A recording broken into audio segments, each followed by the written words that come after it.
Channel நேயர்களுக்கு உங்கள் வேத ஜோதிடர் பிரகாஷ் நரசிம்மனின் இனிய புத்தாண்டு நல்வாழ்த்துக்கள். இந்த 2026வது வருடத்துக்கான புத்தாண்டு ராசி பலன்களை இப்போ நம்ம பார்க்க போகிறோம். உங்களுக்கு இந்த வருடம் எல்லா ராசிக்காரர்களுக்கும் சந்தோஷமான அனுபவங்கள், சுக அனுபவங்கள், வளர்ச்சி பணிகளில் ஈடுபடும் அனுபவங்கள் ஏற்பட வேண்டும் எனும் அடியனின் பிரார்த்தனையோடு இந்த பலன்களை ஆரம்பிக்கிறோம். அதுக்கு முன்னாடி இந்த பலன்களை சொல்கிறதுக்கு முன்னாடி இந்த வருஷத்தினுடைய கிரக நிலவரம் மற்றும் கிரக பயிற்சிகளை பார்க்க போகிறோம். எதுக்கு இது தெரியணும் அப்படின்னா, இந்த பயிற்சிகளை பொறுத்து தான் பலன்கள் மாறுபடும். ஏன்னா அந்த டியூரேஷன் அதுக்கேற்ற மாதிரி தான் மாறுபடும். ஸோ இந்த வருஷ ஆரம்பத்தில் சந்திரன், அதாவது மனோகாரகன் சந்திரன், ஒவ்வொரு கிரகங்களும் ஒவ்வொரு பலன்களை கொடுக்கும். அந்த பலன்களை எல்லாத்தையும் கொண்டு வந்து சேர்க்கிறது யாருன்னு கேட்டால், அதாவது போஸ்ட் மாஸ்டர் வேலை பார்க்குறது யாருன்னு கேட்டால் இந்த சந்திரன் தான். ஸோ அந்த சந்திரன் இந்த வருஷம் ஆரம்பத்தில் ஜனவரி மாதம் 1ஆம் தேதி அன்னைக்கு துலாம் ராசியில் ரோகிணி நட்சத்திரத்தில் தன் பயணத்தை துவக்கிறாரு. சந்தோஷமான அனுபவங்களை தரக்கூடிய வகையில். ஸோ சந்திரன், மனோகாரகன் சந்திரன், காலபுருஷ தத்துவத்துக்கு 4ஆம் வீட்டு அதிபதியான சுகஸ்தானாதிபதியான சந்திரன் உச்சபலத்தோடு இருக்கிறதுனால இந்த வருஷத்தில் கஷ்டங்கள் குறைவாக, சந்தோஷங்கள் அதிகரிக்கக்கூடிய வகையில் இருக்கும் ஆண்டாக அமைந்திடும். இதுதான் பொதுவான பலன். சிம்பிளாக ஒரே வார்த்தையை சொல்லிட்டேன். இந்த வருஷத்தில் பார்த்தீங்கன்னா சந்திரன் ரிஷப ராசியில் தன் பயணத்தை துவக்கிறாரு. குரு மிதுன ராசியில் இருக்கார். சிம்ம ராசியில் கேது சஞ்சாரம் பண்ணுறாரு. தனுசு ராசியில் சூரியன், புதன், செவ்வாய், சுக்கிரன் ஆகிய 4 கிரக சேர்க்கை. இந்த 4 கிரகங்களுக்கு குருவின் 7ஆம் பார்வை இருக்குது. கும்பராசியில் ராகு இருக்கார். மீன ராசியில் சனி இருக்கார். சனியுடைய தசம பார்வை சூரியன், புதன், சுக்கிரன், செவ்வாய் ஆகிய 4 கிரக சேர்க்கைக்கு இருக்குது. ஸோ இந்த அமைப்பானது உங்களுக்கு எல்லா ராசிக்காரர்களுக்குமே இந்த வருஷம் ரொம்ப சூப்பரான பலன்களை தரக்கூடிய வகையில் இருக்குது. இந்த வருஷத்தில் ஏற்படக்கூடிய கிரக பயிற்சிகள் அப்படின்னு பார்த்தா 2 கிரக பயிற்சி இருக்குது. ஒன்று மிகவும் எதிர்பார்க்கக்கூடிய குரு பயிற்சி. குரு பகவான் மிதுன ராசியில் இருக்கார். வருகின்ற ஜூன் 1ஆம் தேதி, அதாவது 2026 ஜூன் 1ஆம் தேதி அன்னைக்கு இரவு 11 மணிக்கு மிதுன ராசியிலிருந்து கடக ராசிக்கு பயிற்சியாகி தன்னுடைய உச்சஸ்தானத்தை அடைகிறார். பொதுவாக இந்த காலபுருஷ தத்துவமான மேஷ லக்னத்திலிருந்து 9ஆம் வீட்டுக்கு அதிபதியான குரு உச்சமடைவது ஆல்மோஸ்ட் கெடுபலன்கள் இல்லாத ஆண்டாக அமைந்திட அவர் உதவிகரமாக இருப்பார். ஸோ ஜூன் 1ஆம் தேதி வரைக்கும், மே மாதம் முடிய ஒரு பலன், மே மாதத்துக்கு மேலே மற்றொரு சுப பலனை தரக்கூடிய வகையில் இருப்பார். இது ஃபஸ்ட்டு பயிற்சி. 2வது பயிற்சின்னு பார்த்தீங்கன்னா டிசம்பர் மாதம் 6ஆம் தேதி அன்று, டிசம்பர் 6ஆம் தேதி அன்று ராகு கேது பயிற்சி நடக்கிறது. இந்த 6ஆம் தேதி அன்னைக்கு ராகு மகர ராசிக்கு, கும்பராசிலிருந்து மகர ராசிக்கு பயிற்சி ஆகிறார். கேது சிம்ம ராசியிலிருந்து கடக ராசிக்கு பயிற்சி ஆகிறார்.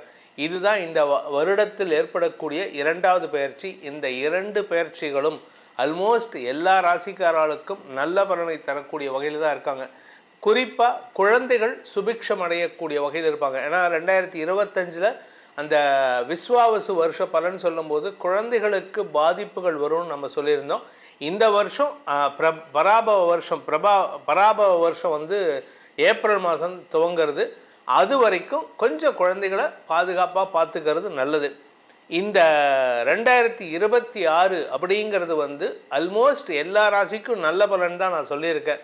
ஏன்னா குரு சாதகமாக இருக்கார். பூர்ண சுபர்னு சொல்லக்கூடிய குரு பகவான் இந்த வருஷம் எல்லாருக்குமே நல்ல பலன்களை வாரி வழங்கக்கூடிய வகையில் இருக்கிறதுனால இந்த 2026 கெடுபலன்கள் குறைவாக இருக்கும், நற்பலன்கள் அதிகரிக்கக்கூடிய வாய்ப்புகள் இருக்குது. இதில் நடுவில் சூரியன், செவ்வாய், சுக்கிரன், புதன் இந்த 4 கிரகங்கள் சனியின் பார்வை மட்டுமல்லாமல் மே மாதம் வரைக்கும், பிப்ரவரி மார்ச் மாதம் வரைக்கும் குருவின் பார்வையும் இருக்குது. அதனால் உங்களுக்கு நற்பலன்கள் இருக்குமே அன்றி இந்த மாஸ் டெத் அந்த மாதிரிலாம் இருக்கிறதுக்கு வாய்ப்புகள் குறைவாக இருக்கும். வண்டி வாகன வகையில் மாற்றங்கள் ஏற்படுறதுக்கு வாய்ப்பு இருக்குது. உலக அளவில் பாரத தேசத்தின் பெருமை வளரக்கூடிய யோகம் ஏற்படும்.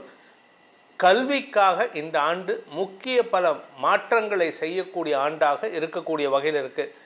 இந்த ராசி பலன்கள் உங்களுக்கு தனிப்பட்ட வகையில் பலன்கள் அமைய வேண்டும் அப்படிங்கிற நினைக்கிறவங்க சொல்லப்படுகின்ற பரிகாரங்களை செய்து வருவதன் மூலமாக இதுக்கு நம்ம இந்த பரிகாரங்களை நம்ம சொல்ல போகிறதில்ல, அதாவது இந்த ராசி பலனில் பரிகாரங்கள் சொல்ல போகிறதில்ல.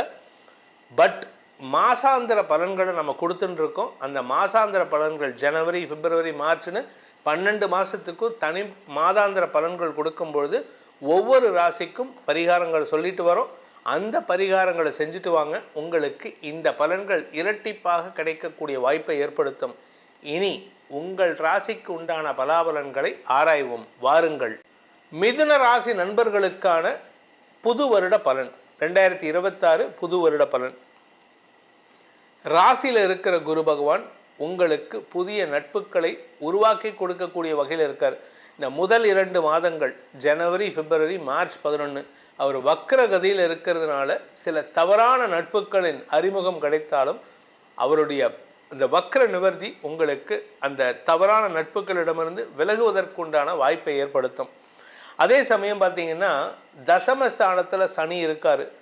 உங்களுடைய நீண்ட நாள் ஆசைகள் பூர்த்தியாகும். சொத்து சேர்க்கை ஏற்படுறதுக்கு, கடுமையான உழைப்பு அதிகரிக்கிறதுக்கு, இதெல்லாம் நடக்கிறதுக்கு உண்டான நேரம் இது. இந்த வருஷம் சனி உங்களுக்கு வருடம் முழுவதும் அலைச்சலை கொடுத்தாலும் உழைப்பை கொடுத்தாலும் வளர்ச்சியை தரக்கூடிய வகையில் இருப்பார். ஸோ வேலை தேடிட்டு இருக்கிறவாளுக்கு வேலை கிடைக்கும். வேலையில் இருக்கிறவாளுக்கும் சொந்தமாக பிஸ்னஸ் பண்ணுறவாளுக்கும் கடுமையான அலைச்சல் இருக்குது. இன்ஃபேக்ட் இந்த மிதுன ராசியில் பிறந்தவாளுக்கு இந்த வருஷம் நிறைய ஃபாரின் ட்ராவல் இருக்குது. அட்லீஸ்ட் நீங்கள் ஃபாரினுக்கு என்கிட்ட பாஸ்போர்ட்டே கிடையாது சார்னு சில பேர் புத்திசாலித்தனமாக சொல்லுவாங்க. நீங்கள் ஃபாரின் நான் சொல்கிறது உங்கள் ஊரை விட்டு வெளியில் போனாலே அது ஃபாரின் தான். நீங்கள் கரூரில் இருக்கீங்க, நீங்கள் கரூர்லேருந்து அடிக்கடி சென்னைக்கோ பெங்களூருக்கோ போயிட்டு வந்தீங்கன்னா you are going out of station. அதாவது உங்கள் ஊரை விட்டு வெளியில் போகிறதே வெளிநாட்டுக்கு போகிற மாதிரி தான். வெளிநாடுங்க ஃபாரின்கிறது வெளிநாடு மட்டும் கிடையாது, வெளியூருமே ஃபாரின் தான். அதனால் வெளியூருக்கு வெளிநாட்டுக்கு ட்ராவல் பண்ணக்கூடிய வாய்ப்புகள் அதிகம் உள்ள ஆண்டாக மிதுன ராசிக்கு அமைந்திடும். இந்த மிதுன ராசியை பொறுத்த வரைக்கும் பார்த்தீங்கன்னா புதிய முயற்சியில் வெற்றி அடையக்கூடிய வாய்ப்பை ஏற்படுத்தும். நீங்கள் புதுசாக தொழில் துவங்கலாம், புதுசாக வியாபாரம் துவங்கலாம், புதுசாக ஒரு பிஸ்னஸை ஸ்டார்ட் பண்ணலாம். நீங்கள் ஃப்ரான்ச்சைசி பிஸ்னஸ் மாடல் ஸ்டார்ட் பண்ணலாம், இல்லை நீங்களே ஃப்ரான்ச்சைசி கொடுக்கலாம். இப்படி நிறைய விஷயங்கள் இருக்குது. இந்த வருஷம் வேலை மாற்றத்தால் வளர்ச்சி ஏற்படுகின்ற ஆண்டாக இருக்கும். இதில் நான் வேலைக்கே போக மாட்டேன் சார், நான் ஹவுஸ் ஒய்ஃபாக இருக்கணும்னு ஆசைப்பட்றேன் சார்னா அவங்களுக்கு வீடு தேடி கதவை தட்டும். உங்களுக்கு நாங்கள் வேலை கொடுக்குறோம் சார் மேடம், நீங்கள் வந்தீங்கன்னா நீங்கள் தான் எங்களுக்கு இன்சார்ஜாக இருக்கணும், உங்களுடைய திறமையை பார்த்துட்டு தான் நாங்கள் கொடுக்குறோம். ஸோ திறமைக்கு உண்டான அங்கீகாரம் கிடைக்கக்கூடிய ஆண்டாக இந்த மிதுன ராசிக்கு அமையக்கூடிய வகையில் இருக்குது. இதில் 2 டியூரேஷனாக பிரிக்கணும். முதல் 5 மாதங்கள் மே 31 வரைக்கும், ஜூன் 1 டிசம்பர் 31 வரைக்கும். இந்த மே 31 வரைக்கும் குரு உங்கள் ராசியில் இருப்பார். அதில் குரு வக்ரமாக இருக்கும் பொழுது மார்ச் 11க்குள்ளார உங்களுக்கு ஆரோக்கியத்தில் கொஞ்சம் சங்கடம் ஏற்படுறதுக்கு வாய்ப்பு இருக்குது.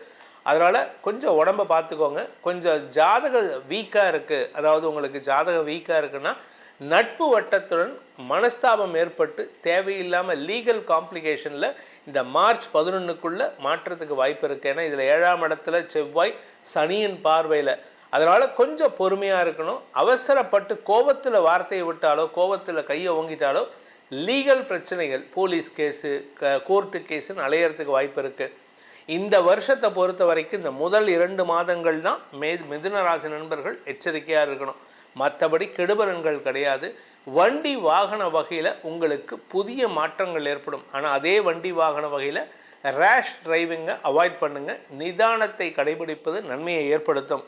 இந்த வருஷத்தை பொறுத்த வரைக்கும் மே மாதம் 31 வரை 80% நற்பலன்களை தரக்கூடிய வகையில் இருந்தாலும் மே 31க்கு அப்புறம் ஜூன் 1 டிசம்பர் 31 வரைக்கும் 75% தான். ஏன் சார் அப்படின்னா உங்களுக்கு ராகு கேதுக்கள் கொஞ்சம் சங்கடத்தை கொடுப்பாங்க.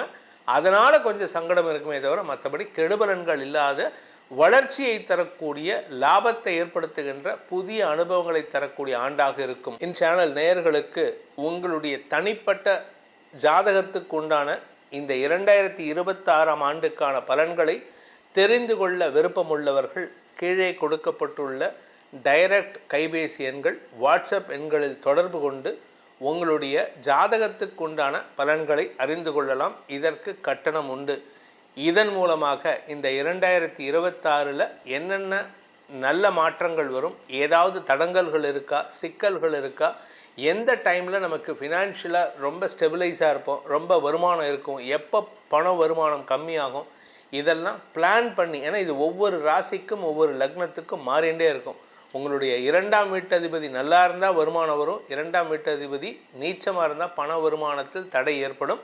அதுக்கேற்றாற் போல் உங்களுடைய தனிப்பட்ட ஜாதகத்துக்கு பலன்களை தெரிந்து கொண்டு அதற்குண்டான பரிகாரங்களை செய்து வருவதன் மூலமாக உங்களுடைய இந்த 2026 நற்பலன்களை தரக்கூடிய ஆண்டாக அமைந்திடும் என்பதை சொல்லி உங்கள் அனைவருக்கும் நல்வாழ்த்துக்களை தெரிவித்துக்கொண்டு உங்களிடமிருந்து விடைபெறுவது உங்கள் வேத ஜோதிடர் பிரகாஷ் நரசிம்மனின் அன்பான வணக்கங்களுடன். நன்றி, வணக்கம்.